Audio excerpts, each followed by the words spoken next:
नमस्कार। एक बार फिर आज नंदीग्राम पर अब आज के बाद जो बातचीत होगी वो 2 मई को होगी, क्योंकि आज 1 अप्रैल को वोटिंग हो चुकी है।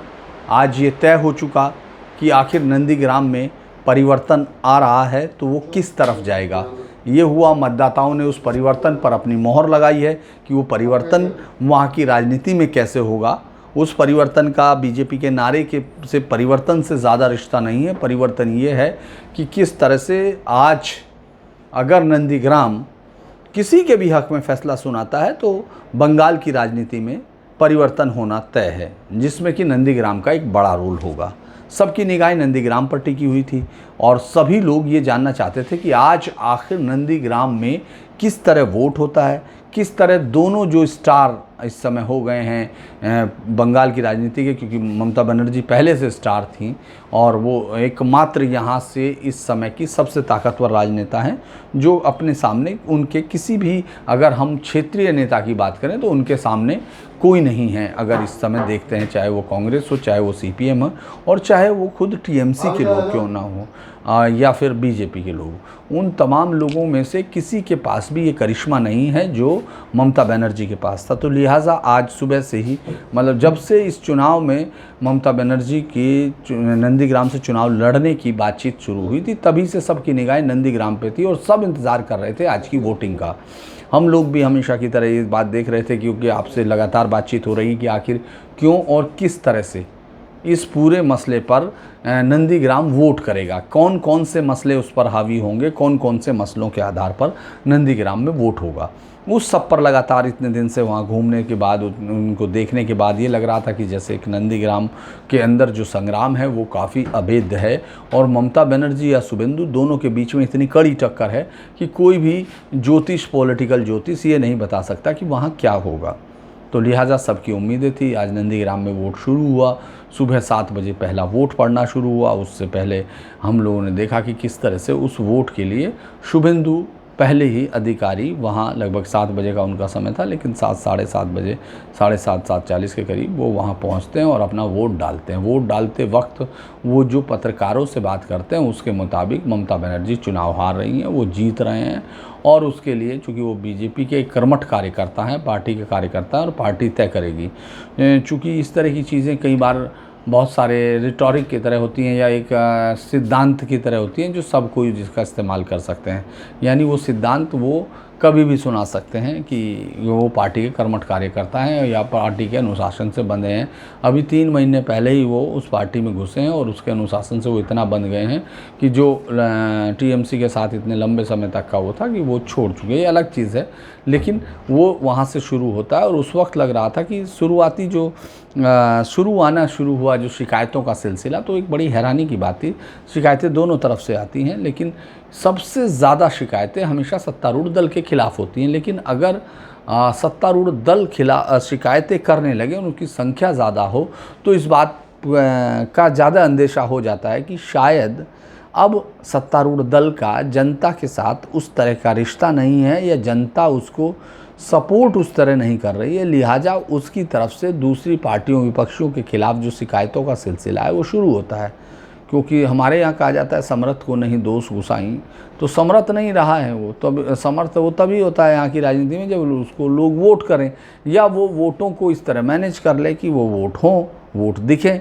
तो वो दोनों ही स्थिति आज मुझे लगता है कि पहले फेज़ के बाद ये दूसरा फेज़ का चुनाव था, इसमें नहीं दिख रही थी। 8 दरवाज़ों का एक जो चक्रव्यूह था उसको बेधने के लिए आपको 8 चक्रव्यूह, 8 दरवाजे पार करने होंगे, लेकिन आज ममता बनर्जी दूसरे ही दरवाजे पर ऐसा लगता है कि जैसे घिर गई हैं, जैसे कहा जाता है कि खेत रहने वाली स्थिति में वो आ गई हैं, ऐसा लगता है। लेकिन जब सुबह शुरू हुआ उस वक्त ये सबके मन में जिज्ञासा थी कि आखिर किस तरह पोल शुरू होता है, किस तरह से लोग इस पूरे पोल को देखते हैं। लेकिन जब सुबह लंबी लाइनें लगनी शुरू हुई, लाइनों की कतारों में जो लोग खड़े थे उनसे जब बातचीत करनी शुरू हुई तो उन्होंने अपने मुद्दे गिनवाने शुरू किए। और ये अलग अलग लोगों की बात हो सकती है कि वो क्या सोच रहे हैं, दूसरा आदमी उस मुद्दे को लेकर कैसे सोचता है, लेकिन ये पता चलता रहता है इसी बात में, इसी में जर्नलिस्ट इको निकालते हैं कि आखिर ये किस तरफ जा रहा है। तो शुरुआती जो हम लोग देख रहे थे, जिस बात का लगातार अंदेशा भी जताया जा रहा था कि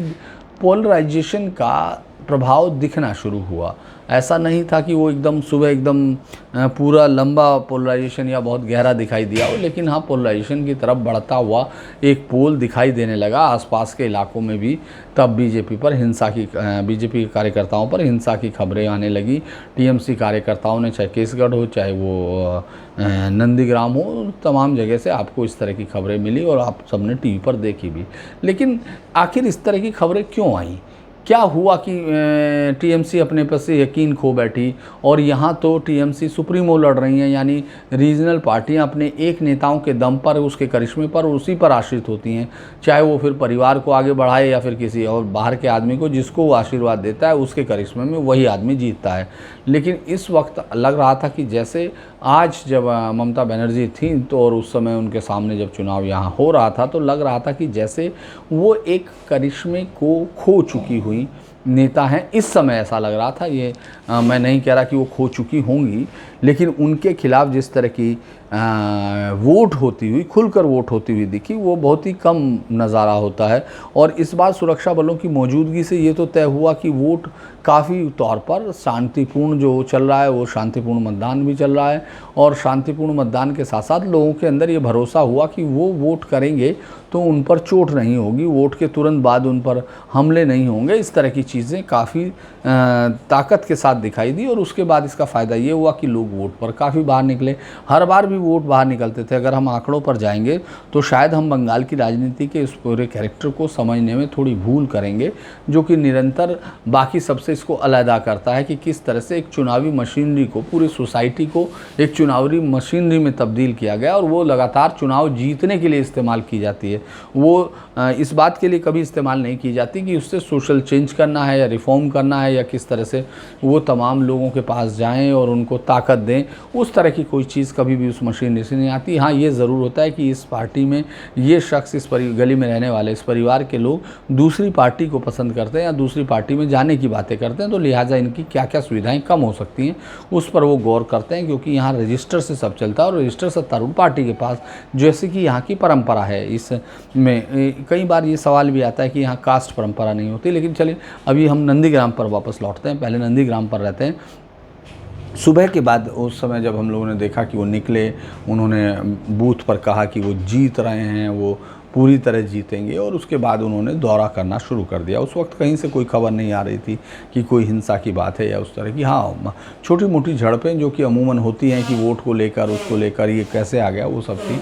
फिर पता चला कि पत्रकारों पर हमला हो गया। एक पूरा कैवलकेड चल रहा था जो पीछे रह गया था, जो शुभेंदु के पीछे रह गया था, उस पर कुछ कार्यकर्ताओं ने टीएमसी के, जो कि साफ तौर पर जय बांग्ला के नारे लगा रहे थे, जो टीएमसी का नारा है उस तरह के नारे लगा रहे थे, उन्होंने लाठी, डंडा, रोड और पत्थर के साथ कुछ काफ़ी जो लगभग 3 से 4 कारें थी जो मीडिया की, उन पर अटैक किया।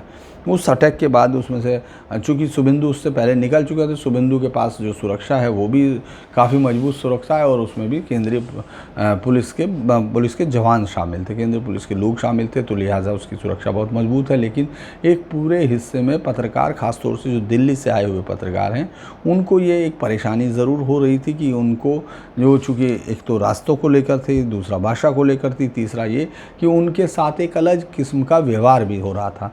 और ये बाद में पता चला कि जब हमला हो गया तो एक जगह पर बैठे हुए टीएमसी प्रवक्ता ने भी कहा कि नहीं, वो दिल्ली से मीडिया हराने आया है। तो ये उस तरह की बात है जो हम लोग पहले ममता बनर्जी से सुन चुके हैं।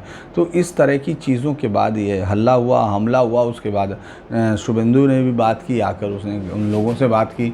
लेकिन इस हमले का जिक्र मैं इसलिए कर रहा हूँ क्योंकि बाद में ममता बनर्जी इसी हमले को किस तरह इस्तेमाल करने की कोशिश करती हैं और अब वो किस तरह बढ़ेंगी जब आप एक ऐसे मामले में फंस गए हों जहाँ से आपको निकलने का कोई रास्ता नहीं दिख रहा हो।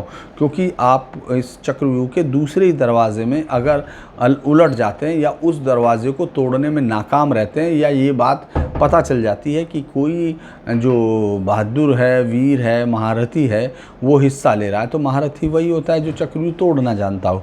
तो लेकिन इस 8 दरवाज़ों के चक्रव्यूह में पहले ही दिन हम देखते हैं कि वो फंस गई हैं दूसरे दरवाजे पर, और उसको उन्होंने तोड़ने की भरसक कोशिश की। उन्होंने ये दिखाने की भी कोशिश की कि ये जो चक्रव्यूह है उनके लिए, या जो चुनावी चक्रव्यूह है, ये उनके लिए बेहद आसान है। और इस बात का यकीन उन लोगों ने ज़रूर दिला दिया होगा जिन्होंने इस पूरे जो ममता बनर्जी के 10 साल के शासन में काफ़ी ताकत अर्जित की और उन्होंने उनका रिश्ता ज़मीन से काट दिया।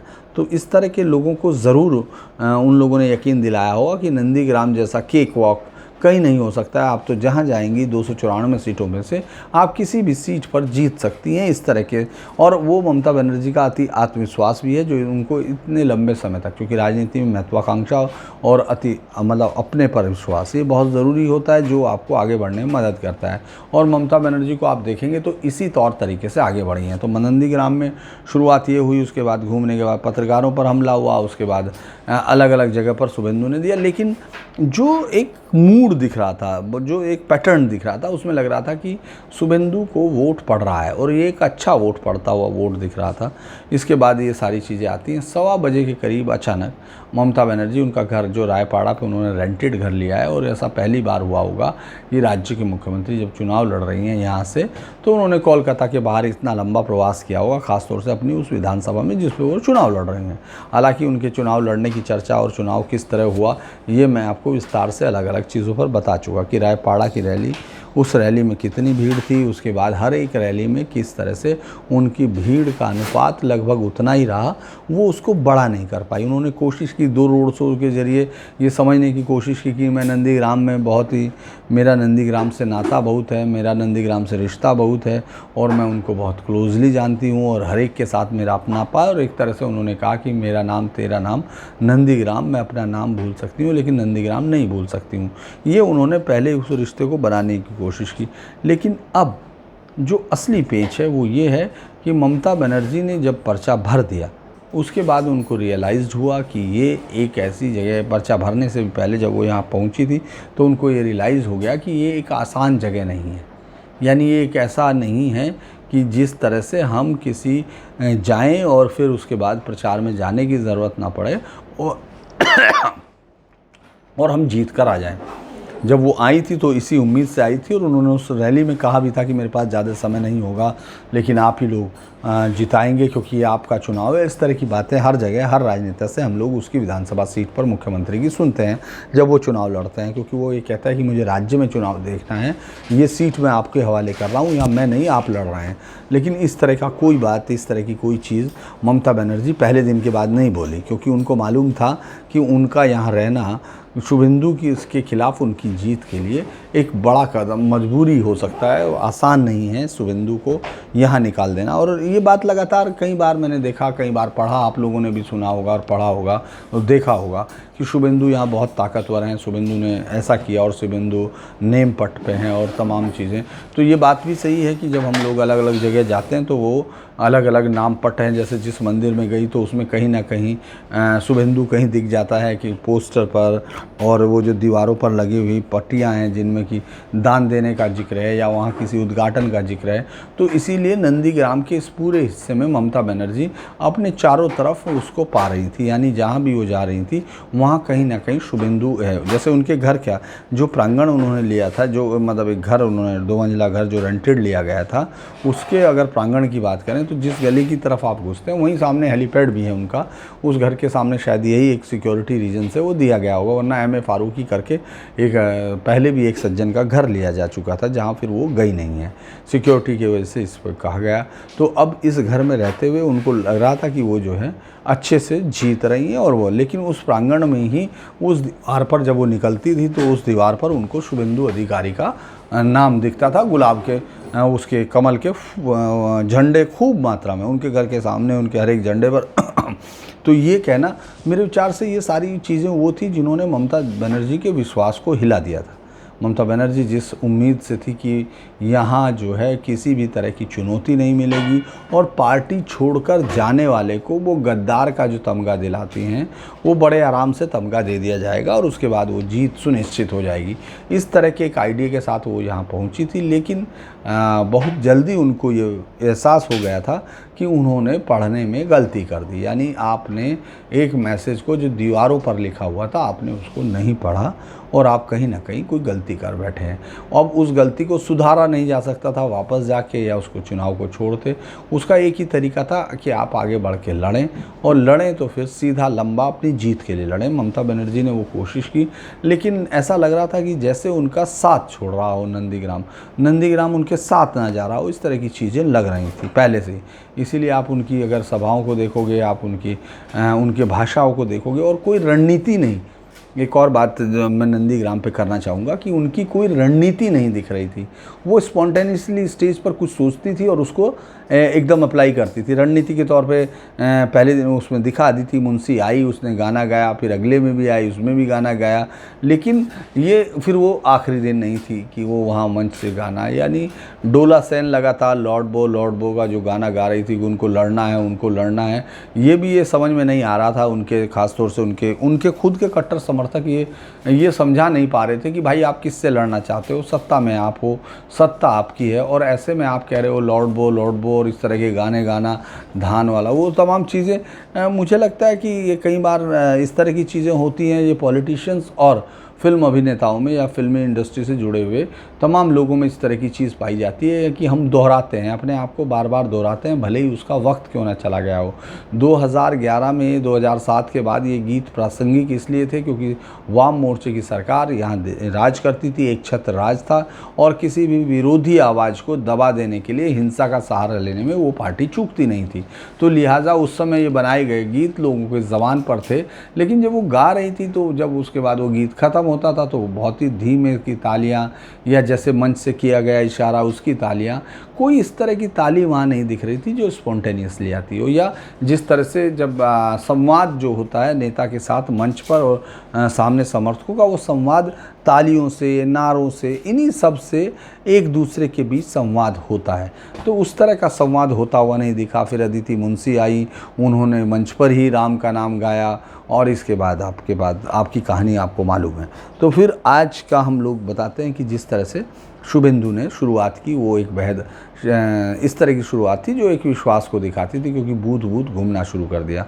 उधर ममता बनर्जी अपने घर के अंदर थी, बार बार अगर देखें तो कभी उनका स्क्वाड आ जाता था, कभी चला जाता था। इस तरह से कौवा कान ले गया की हालत में भागते हुए पत्रकार, हम लोग इधर से उधर भागते थे और जब तक जाते थे तो पता चलता था कि अभी नहीं निकले हैं और आखिर में फिर पता चला कि वो निकलेंगी। ये 1:15 बजे के करीब की बात थी, उससे पहले वो बातचीत का मैसेज आया और हम तमाम लोग अपने उसके साथ वहाँ पहुँच गए। हम लोग वहाँ पहुँचे तो हम लोग वहाँ सामने थे और अचानक वही जो आजकल उनकी गाड़ी है उसी नीले रंग की कार में वो बैठी और अपना व्हील चेयर से वहाँ तक पहुँची और उन्होंने एक यात्रा शुरू कर दी। उससे पहले ये आया था कि वो गोकुल नगर पहुँचेंगी, यानी गोकुल नगर एक ऐसी जगह थी जहाँ ये पूरा नंदीग्राम, जिसकी वजह से नंदीग्राम जाना गया, जहाँ ये पूरा मूवमेंट में सबसे ज़्यादा जहाँ फायरिंग हुई, जहाँ इंसिडेंट हुए, जहाँ के पुल पर तैखाली पुल पर दोनों तरफ आपस में रोज़ की झड़पें होती थी। रोज़ जिस तरह से उस समय फायरिंग हुआ, जिस तरह से लोग मारे गए, वो कंटिन्यू,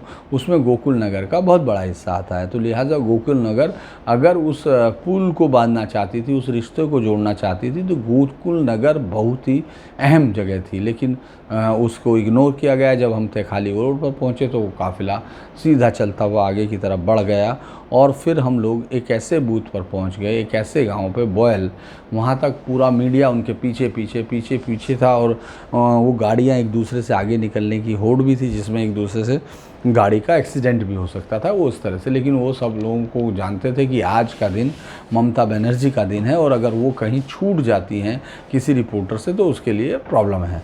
तो इसीलिए तमाम लोग वहाँ पहुँचे थे। अब एक और बहुत अहम बात है, जब दीदी वहाँ पहुँची तो वहाँ पत्रकारों की कारें बाहर रुक गई और वो लगभग अंदर 2 किलोमीटर अंदर या 1.5 से 2 किलोमीटर की तरफ अंदर था। लोग भागते हुए गए क्योंकि दीदी कार अब, लेकिन जो आप बोते हैं आपको वो काटना होता है। अगर आप डाटा देखेंगे, आप सरकार की बात करेंगे तो सरकार बेहद उसके साथ गरूर के साथ कहती है कि यहाँ बंगाल में सब जगह सड़कें और बेहतरीन सड़कें हैं। लेकिन जब आप किसी भी गांव में जाते हैं तो आपको सिर्फ इतनी सड़क मिलती है, सिर्फ इतनी, जिससे कि एक कार इधर चली जाए या उधर से आ जाए। बीच में साइकिल, इवन तो साइकिल भी आप निकाल नहीं सकते, ना इधर रख सकते ना इधर रख सकते। तो इस तरह की जब सड़क पर वो पहुंची और उनको अंदर, तो मुझे लगा कि शायद इन्होंने जो दिया है वो इनको वापस मिल भी रहा है, क्योंकि वो अंदर फिर कार से नहीं जा सकी। अंदर गाँव के अंदर तक आई, वहाँ एक मंदिर था वहाँ तक वो आई। उसके बाद उनको मजबूरी में कार से, क्योंकि कार इधर या उधर का बैलेंस नहीं था, बहुत छोटी सड़क है और इसी तरह की ये स्टैंडर्ड सड़क है जो बंगाल के गाँव की होती है। अब हमको लगा कि शायद ममता दीदी जो हैं किस तरह से जाएंगी, तो वो फिर वापस उसी व्हील चेयर पर बैठी। और जब वो व्हील चेयर पर बैठी तब तक उनके समर्थकों ने पूरा आसमान ऊपर रखा था। काफ़ी ताकत के साथ उन्होंने बोला कि वहाँ बूथ पर आप चलिए, बूथ नंबर 7 पर वो छापा कर रहे हैं, हमको देखने नहीं दे रहे, हमको वोट नहीं डालने दिया जा रहा। और ये तमाम लोग, चूँकि उन लोगों से बातचीत करने पर लग रहा था कि वाकई वहाँ बीजेपी समर्थकों ने कब्जा कर लिया और वो नहीं जाने दे रहे। ये बातें हैं बायल की, और उसका बूथ नंबर 7 है जिसको आप वेरीफाई कर सकते हैं नेट पर जाकर भी। तो जब वो वहाँ जाते हैं, वहाँ जाने के बाद उससे पहले खूब हल्ला होता है, मतलब उस लंबे उसमें कई बार बात करने की कोशिश की ममता दीदी ने, पत्रकारों को भी झिड़का, वो हाथ जोड़कर उन्होंने उनको हाथ भी जोड़े कि आप दूर रहिए, अभी मेरे साथ, मुझे पहले पूरी घटना देखने दीजिए, समझने दीजिए, उसी के बाद कुछ बात करेंगे। और वो जो हैं आगे बढ़कर चल दी। जब वो आगे की तरफ जाती हैं तो देखती हैं कि वहाँ उनको अंदर सीधा वहाँ ले जाया गया और उन्होंने देखकर बातचीत की। हालांकि उस वक्त मीडिया को थोड़ा सा परेशानी आ रही थी, क्योंकि लगातार उनके लोग सुरक्षा का घेरा बनाए हुए और काफ़ी हद तक उसको वो भी करे हुए थे, उसको सस्टेन भी किया हुआ था। अब इसके कुछ देर बाद जो है ममता बनर्जी का गुस्सा है, वो कहती हैं कि नहीं, यहाँ वोट फेयर नहीं है, यहाँ वो नहीं चल रहा। और जो उनके समर्थक लाए थे, अब यहाँ से कहानी सुलझती है कि जो उनके समर्थक वहाँ लाए थे वो तमाम मुस्लिम समुदाय के लोग वहाँ थे।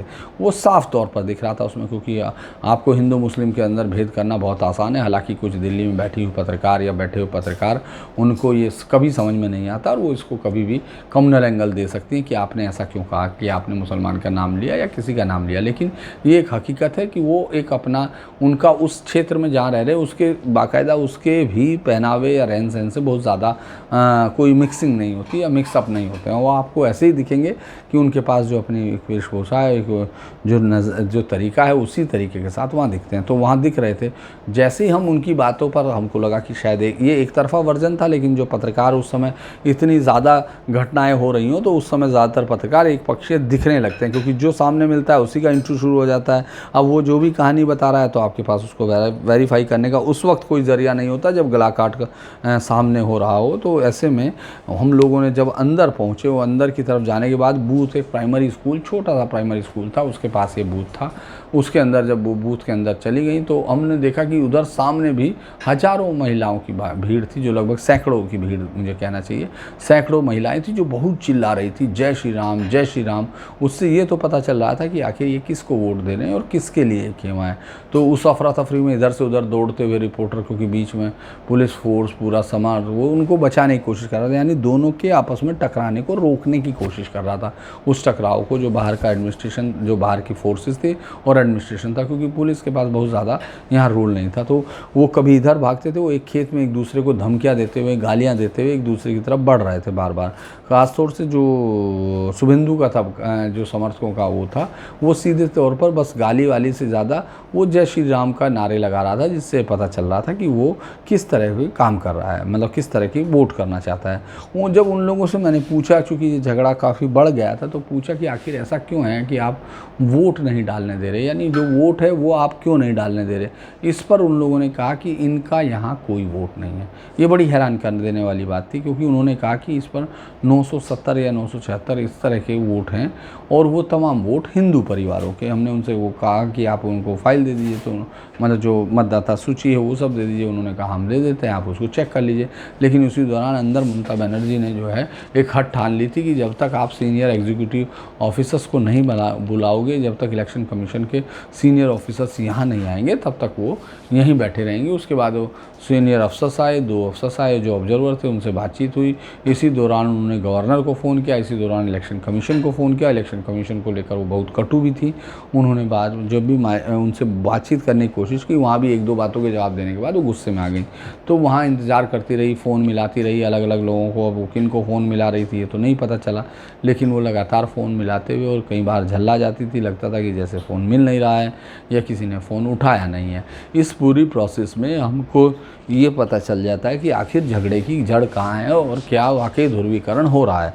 तो ये बॉयल वही जगह है जहाँ 2 दिन पहले जब ममता बनर्जी ने चुनाव प्रचार खत्म किया था, तो उस दिन बॉयल में जब उन्होंने रैली की थी उससे पहले दिन, तो उसमें लगभग 1 घंटा वो जाकर भी, मतलब पहले रैली में आधे घंटे बाद निकली थी लगभग 28 को, और आधे घंटे बाद निकल कर भी वहाँ पहुँचने पर भी उनको 1 घंटा ग्रीन रूम में इंतज़ार करना पड़ा ताकि वो भीड़ इकट्ठी हो सके। यानी बॉयल का जो राजनीतिक चरित्र है वो बताने की कोशिश कर रहे हैं कि मुख्यमंत्री की वहाँ रैली भी 40 से 50% के पंडाल में खाली रही। अब इस छोटे से पंडाल में इतना खाली होना काफ़ी चुभ सकता है, लेकिन और ये भी बता देता है कि आखिर होने क्या जा रहा है। लेकिन खैर उसके बाद अब जब वहाँ ममता बनर्जी के सामने वो जो IPS, यहाँ 2 IPS को चार्ज दिया गया था, जिसमें से एक नागेंद्र त्रिपाठी हैं IPS, जो कि बहुत ही दबंग पुलिस वाले के तौर पर यहाँ काम किया था। हालांकि उनको बाद में हटा दिया गया था, ममता सरकार ने हटाया था। वही यहाँ जो फोर्स को मैनेज कर रहे थे वो थे, माफ़ कीजिएगा बेकार, तो वो उस समय जो है वही फोर्स के मुखिया के तौर पर वहाँ पहुँचते हैं। उनसे भी दीदी बात करती है, दीदी बात करती हैं, उधर वो बाहर दोनों समुदायों के समझाते हैं। एक चीज़ जो देखने को मिली हमको, जो फिर मैं आपसे शेयर भी कर रहा हूँ, कि जिस पर लोग ध्यान नहीं दे रहे हैं, कि जो सामने लोग थे, जो मेरे लिए हैरानी की बात थी, क्योंकि जब एक बार मुझे मतदाता सूची का पता चल गया तो चीज़ों को बदलने का तरीका भी हो जाता है कि आखिर सूचना कहाँ है, कहाँ छिपी हुई है खबर। ममता दीदी माइनॉरिटी की आबादी से आती हैं और इस कोने पर, यानी यहाँ अगर वो इधर से आई हैं तो यहाँ इस कोने पर एक स्कूल है, प्राइमरी स्कूल है, वहाँ वोटिंग हो रही थी। वो सीधा उसके अंदर जाके बैठ गई। वो पूरा रास्ता जो माइनॉरिटी का था वो उनके वोटों का था। वो तमाम लोग जो सड़कों पर आकर चिल्ला रहे थे वो उनके लोग थे। उस तरफ सामने जो थे वो शुभेंदु को वोट करते हुए हिंदू परिवार के लोग थे।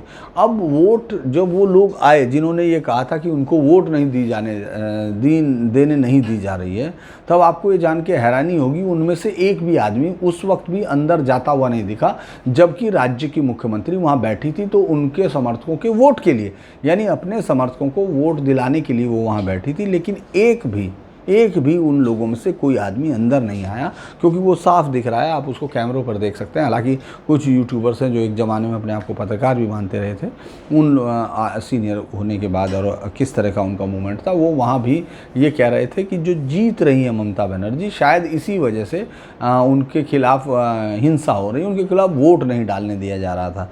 वो शायद इस तरह का, मुझे कई बार लगता है कि इस तरह के लोगों का जो वजूद होता है वो किस बातों पर टिकता है, ये भी खैर अलग बात है।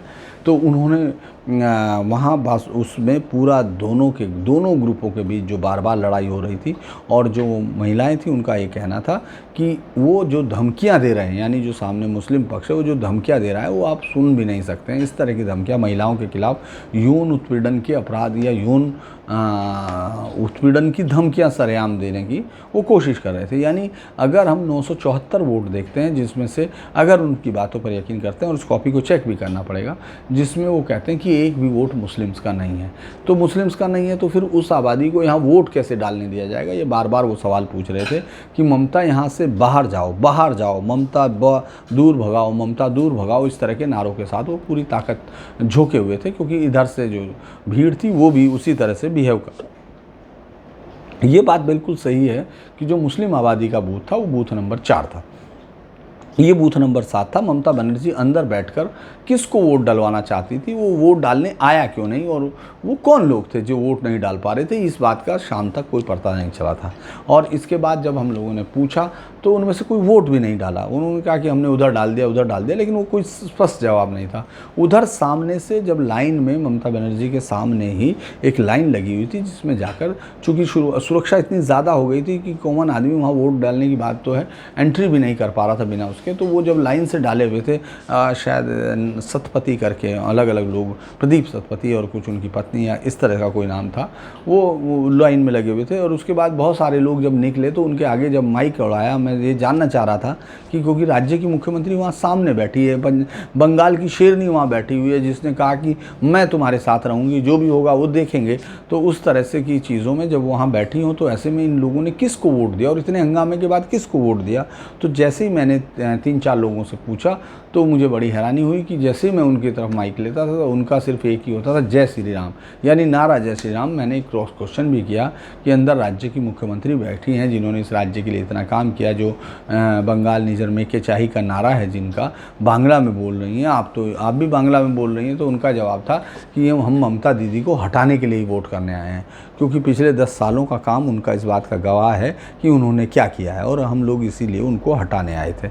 और इसके साथ साथ एक और मैं देख रहा था कि जब पूरे उसमें ममता बनर्जी वहाँ से बाहर निकलती हैं, लगभग घंटे तक बैठी रहती हैं, 1.5 घंटे तक। वो क्या कहती हैं, उन्होंने एक एप्लीकेशन भी लिखी जो उन्होंने इलेक्शन कमीशन को दी, और बाद में बाहर निकलते वक्त भी उन्होंने जवाब उस समय नहीं दिए। लेकिन उन महिलाओं की बात हमको बहुत वो थी, जो उस समय ये कह रही थी कि जब ये चले जाएंगे तो मुस्लिम हम पर हमला करेंगे और रात को भी ये हमला हो सकता है। खैर, दोनों को अलग कर दिया गया। ममता बनर्जी ने वहाँ से निकला गुस्से में तमतमाते हुए, जिस चेहरे को वहाँ गई थी उससे थोड़ा नॉर्मल, हालांकि चीज़ें वही थी। और फिर वापस आते उसी अल्पसंख्यक मोहल्ले से वो वापस आई, उसी रास्ते से, क्योंकि वही शायद उधर से जाने का रास्ता है। और जब वो आ रही थी तो उनके समर्थकों का हुजूम उनसे बात करना चाह रहा था, जो गाँव के लोग थे, मतलब सैकड़ों की तादाद में भी हो सकते थे और दर्जनों में भी थे। तो लेकिन वहाँ उनसे बात करके ममता बनर्जी आगे की तरफ निकलती रही, और आकर चौराहे पर उन्होंने माइक संभाल लिया, क्योंकि पत्रकार उनसे बात करना चाहते थे।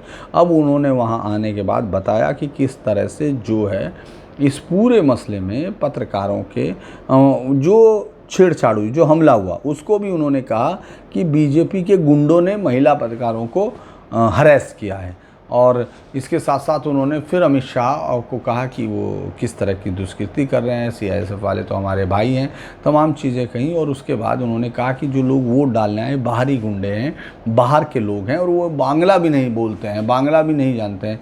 मेरा एक ये आकलन भी है कि शायद धीरे धीरे ममता बनर्जी अब वापस रीजनल पॉलिटिक्स पर पहुँचेंगी और उसको और ज़्यादा करेंगी, इस धार को और ज़्यादा तेज़ करने की कोशिश करेंगी। और ये काफ़ी कटुता पैदा कर सकता है रेस्ट ऑफ बंगाल और बंगाल के बीच में, जिस तरह की राजनीति वो आगे अब करने जा रही हैं। हालांकि प्रधानमंत्री ने कहा आज नरेंद्र मोदी ने कि वो दूसरी सीट से लड़ने की सोच सकती हैं, या उसमें क्या नुकसान क्या फ़ायदा। लेकिन हमको लगता है कि ममता बनर्जी इस वक्त जिस तरह की स्ट्रेटजी पर काम कर रही थी, उसमें हालांकि हमको लगता था कि वो जल्दी भरेंगी, लेकिन 2-1 फेज़ के शायद अभी नॉमिनेशन बचे हुए हैं, उसमें शायद वो जाती हैं कि नहीं जाती, ये देखना होगा। हालांकि हमको लगता है कि उनको एक सेफ सीट ढूंढनी होगी, क्योंकि जिस तरह से यहाँ आज का वोटिंग रही, जिस तरह से यहाँ के लोगों का बिहेव रहा, उसने ममता दीदी को ये बता दिया होगा कि आखिर यहाँ कितना पानी आके जा चुका जब से वो राजनीति कर रही हैं। लगातार तुष्टीकरण का जो आरोप है वो उन पर इस तरह चस्पा हो गया कि अगर वो कहीं भी जाती हैं, उस दौरान भी वहाँ गई तो जय श्री राम के नारे, मतलब ये चूँकि उन्होंने जिस तरह से जय श्री राम को बिल्कुल निगेट करने की कोशिश की थी, और एक तरह से कहेंगी उनके बारे में जो दुष्प्रचार है उसको करने की कोशिश की थी, वो सफल नहीं होता हुआ दिखा। क्योंकि लगातार जितने भी लोग बीजेपी को वोट दे रहे हैं, जो बीजेपी को वोट देना चाहते हैं, उनका नारा ही जय श्री राम हो गया है। वो और कोई चीज़ का नारा नहीं लेते हैं, वो सीधा इसी पे खेला होबे शेष का नारा जो प्रधानमंत्री का दिया हुआ था वो बहुत कम होता है। खेला होबे का नारा हमेशा, जब वो जय बांग्ला बोलती हैं तो खेला होबे वो दिन में 2-3 बार 4 बार तो बोल ही लेती हैं, जो खेला होबे उनका चलता है। उसके बाद वो वहाँ से निकलती हैं, फिर वो अपने टीएमसी के पार्टी ऑफिस जाती हैं। फिर वहाँ भी उनका अगर हम लोग देखें तो वो इस तरह दिख रहा है जैसे वो लूज़ कर रही हूँ इलेक्शंस को, उस तरह का बिहेव उनका दिखता है। उनके समर्थक, हालांकि जो कट्टर समर्थक हैं, वो इस बात को नहीं मानते। हो सकता है आपके साथ झगड़ा कर लें, क्योंकि उनको लगता है कि ये जानबूझ के ऐसा कह रहे हैं, जबकि जो ग्राउंड रियलिटीज़ है वो यही बोल रही है कि ममता बनर्जी बहुत इजी नहीं है और वो इस इलेक्शन को लूज़ करती हुई दिखेंगी। तो ऐसे में जहां पूरा सब कुछ राजनीति पे तय हो, जब सब कुछ राजनीति से आना हो, चाहे पैसा हो, चाहे आपको परमिट हो, सब चीज़ें उसी से मिलनी है, तो लोगों का इंटरेस्ट भी उसी में होता है और वो लोग तमाम जुड़ भी जाते हैं उस तरह के लोग। तो वो सारी चीज़ें इस समय टीएमसी के साथ होनी चाहिए क्योंकि सत्ता में वो है, लेकिन उन लोगों जो टीएमसी है वो या ममता बनर्जी हैं वो अपने पर ज़्यादा दूसरे पर थोप कर रखती हैं। इस पूरे फेज़ के खैर नंदीग्राम का जो माहौल है वो मैंने आपको बताया कि लगातार लोग जय श्री राम के नारों के साथ वोट करती हुई कतारें भी दिखाई दी और ये काफ़ी बड़ा वो था। अब बात करते हैं पूरे बंगाल की। आज के फेज में जिस तरह पूर्वी पश्चिम मिदनापुर की 9 सीटें, 8 सीट बांकुरा और फिर 4 सीट 24 परगना की, यानी इस तरह से कुल 30 सीटें थी। अगर 2019 के डाटा से देखें तो ये जो हैं बीजेपी की तरफ 18 सीटों की तरफ इशारा करती हैं, 12 से 16 से 18 की तरफ उनकी बढ़त की तरफ उनके जीतने की संभावना होगी और इशारा करती हैं। 12 उसमें सीटें टीएमसी को मिलती हैं, यानी ये एक मोटा मोटी आकलन है अगर उस आधार पर किया जाए। लेकिन हमेशा आंकड़े धरे रह जाते हैं क्योंकि ये मालूम नहीं तीसरे ने क्या हासिल किया। हालांकि आज उससे पहले उसके जो पोस्टर और झंडे दिखाई दिए हमको, वहीं नहर के अंदर जो नवनिर्मित नहर है वो अगर टीएमसी का झंडा है तो उनका झंडा है और बीजेपी का झंडा है, तो उनको हम लोगों ने देखा कि किस तरह से आईएसएफ के समर्थन से या उसके समर्थन से उन्होंने झंडे तो लगा लिए, लेकिन वोट वो खींच पाई हो मुझे नहीं लगता, क्योंकि किसी भी पोलिंग एजेंट के पास उनका बस्ता मैंने रखे हुए नहीं देखा, जो अमूमन वो पर्चियाँ काट के देते हैं जिसको हमारे यहाँ बस्ता बोलते हैं।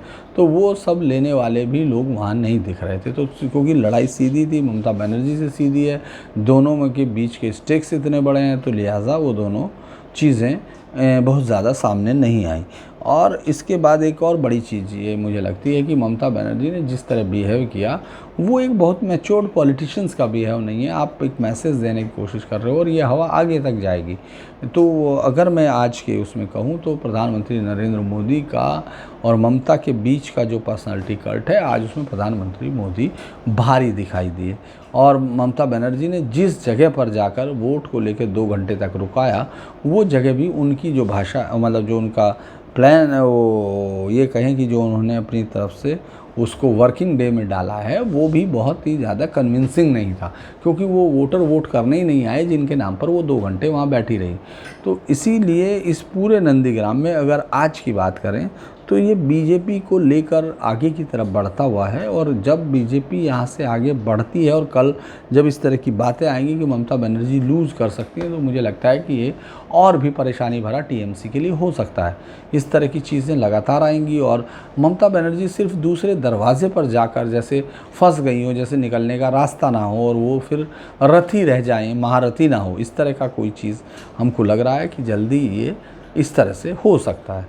अब बाकी सीटों पर जो हम लोगों ने बताया उसका 2016 में कोई नामो निशान नहीं था, 2019 में वो बड़ी चीज़ें हो जाती हैं। तो मेरा ये मानना है कि यहाँ बीजेपी को ये वोट उसी तरह रख के मिला जैसे कि और सब जगह, क्योंकि जिस तरह का तुष्टीकरण वो सत्तारूढ़ पार्टी करती है उसकी काट में जनता खड़ी हो जाती है। उस तरह से ऐसा लगता है कि जैसे तुष्टीकरण को लेकर यहाँ के लोग काफ़ी नाराज़ थे, जिसका रिएक्शन आज वोटिंग बूथ पर दिखा है। यानी बाकुंडा मतलब ये पहला फेज़ और दूसरा फेज़ ये बीजेपी की तरफ ठीक से जाता हुआ दिख रहा है। अब फेज़ तीसरा और चौथे की बात है, लेकिन ममता बनर्जी के अगर हारने की संभावना की खबर भी बाहर जाती है तो सेना में बगावत का भी खतरा रहता है। यानी कोई भी सेना ऐसे सेनापति के खिलाफ के अंडर में काम नहीं करती है जो कि उनको सही से गवर्न ना कर सके। तो मुझे लगता है कि ममता बनर्जी का आज का जो नंदीग्राम था, नंदीग्राम आज ममता दीदी के फ़ोन को उठा नहीं रहा था। ममता दीदी की फ़ोन कॉल को नंदीग्राम के लोगों ने जवाब नहीं दिया, ऐसा लगता है।